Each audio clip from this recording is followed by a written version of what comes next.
अब इस काल भगवान ने एक ऐसा जाल फैला दिया कि सभी पूरे विश्व में, चाहे किसी भी मजहब धर्म के अनुयायियों से पूछ लीजिए, वो कहेगा गॉड इज फॉर्मलेस, परमात्मा निराकार है। और सारे सदग्रंथ बता रहे हैं परमात्मा साकार है, सशरीर है, मनुष्य के सदृश है। उसका नाम कबीर है, कबीर देव, कबीर साहब, अल्लाहू अकबर, उसी को कहते हैं। पुण्यात्माओं, परमेश्वर कबीर देव जी ने स्वयं ही यहां आकर के ये ज्ञान सुलझाया और समझाया कि तुम काल के जाल में फंसे पड़े हो। परमात्मा की भक्ति के बिना तुम्हारा जीवन व्यर्थ है। क्या बताया करते थे प्रभु? मानुष जन्म पाय कर नहीं रट हरि नाम, जैसे कुआ जल बिना फिर बनवाया क्या काम। कबीर हरि की भक्ति करो, तज माया के चोजे, बार बार ना पाइयो ये मनुष्य जन्म की मौजे। मानुष जन्म दुर्लभ है ये मिले न बारंबार, जैसे तरवर से पत्ता टूट गिरे वो बहोर न लगता डार। कबीर संत मिलन को जाइयो, तज माया अभिमान, जो जो कदम आगे रखे ओहे यज्ञ समान। नाम रटत कन्या भली, साकट भलो न पूत, जैसे छेरी के गल में गलथना, जिसमें दूध ना मूत। राम रटत कोढ़ी भलो, चू चू पड़े जो चाम, ये सुंदर शरीर किस काम का, जा मुख नाही नाम। राम रटत दारी दर भलो, टूटी घर की छान, ये सुंदर महल किस काम के, जा भक्ति नहीं भगवान।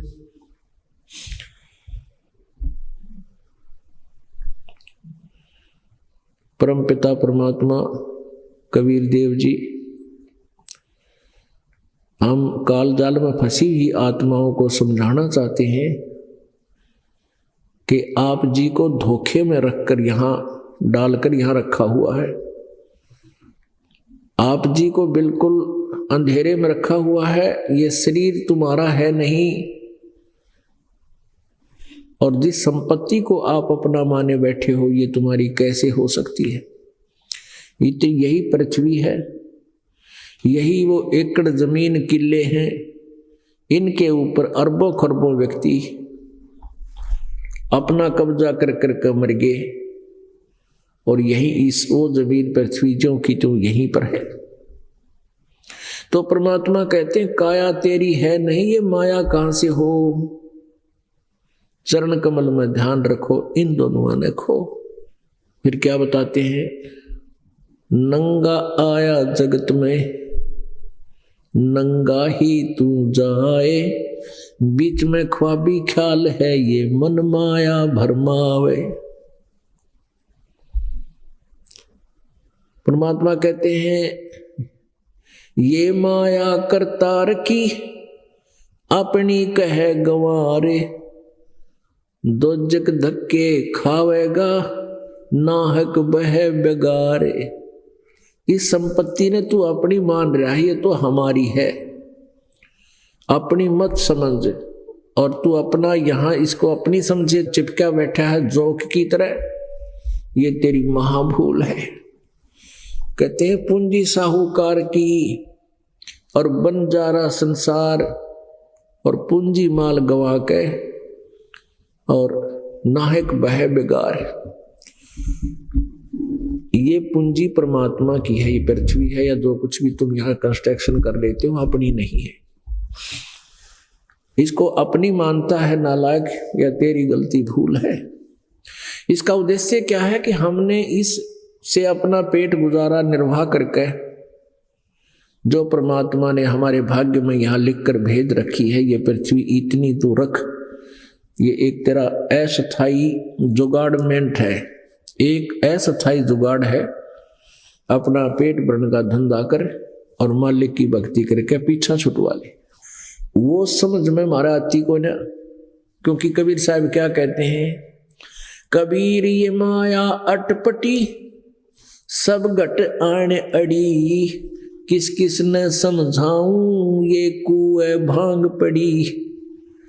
या त्रिगुणमयी माया ऐसा भ्रमित किए बैठी है सभी प्राणियों को, इनकी बुद्धि यहीं सेट कर रखी है। रजगुण ब्रह्मा जी, सतगुण विष्णु जी, तमगुण शिव जी के अंदर से निकल रही रेंज, इनके गुणों का प्रभाव हम सभी को यहाँ इतना बाई फोर्स रोके हुए है।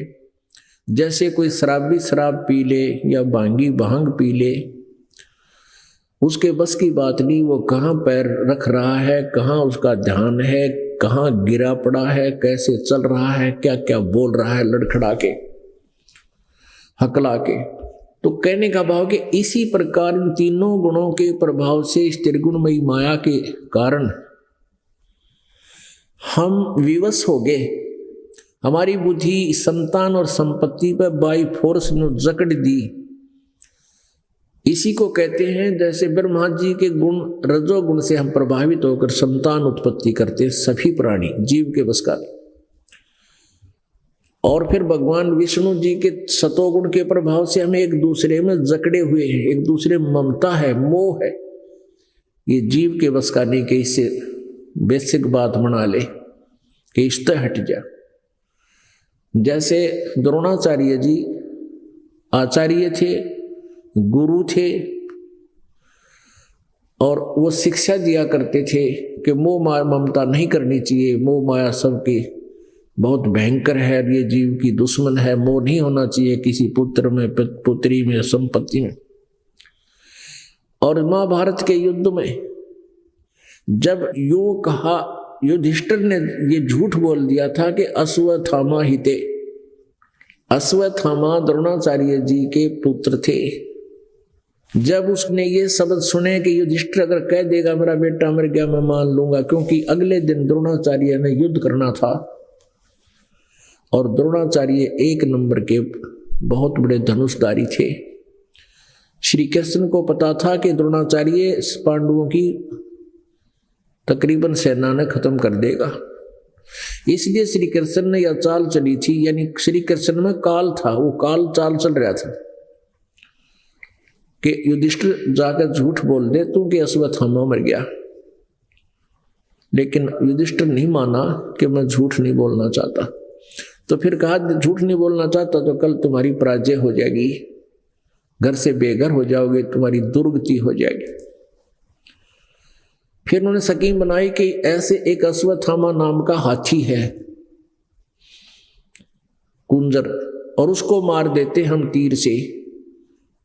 तो कह दिए द्रोणाचार्य के सामने कि अश्वत्थामा मर गया। तो आखिर में वो न्यू राज्य कर लिया, उस काल ने श्री कृष्ण में प्रवेश था कि तू न्यू कह दिए दबी सी आवाज में, भाई पता नहीं हाथी था या आदमी था। तो उसने क्या कहा था कि अश्वत्थामा हिते नर वा कुंजर, वो दबी आवाज में कह दिया, सुना मन मन में कह दिया नर वा कुंजर। मनुष्य था या हाथी था, कुंजर माने हाथी। इस बात को सुनकर वो ही जो प्रतिदिन शिक्षा दिया करता लोगों को, अन्य को, पुत्र के मोह में युधिष्ठिर ने कह दिया तो सचमुच मर गया हो।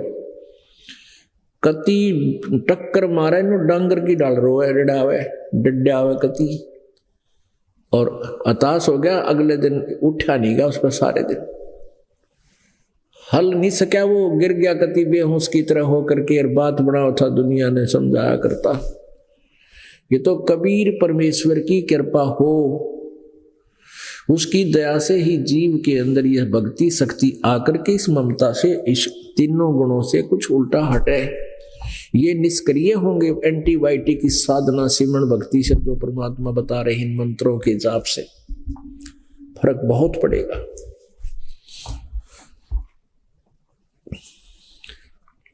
और तीसरा गुण जो है क्रोध है।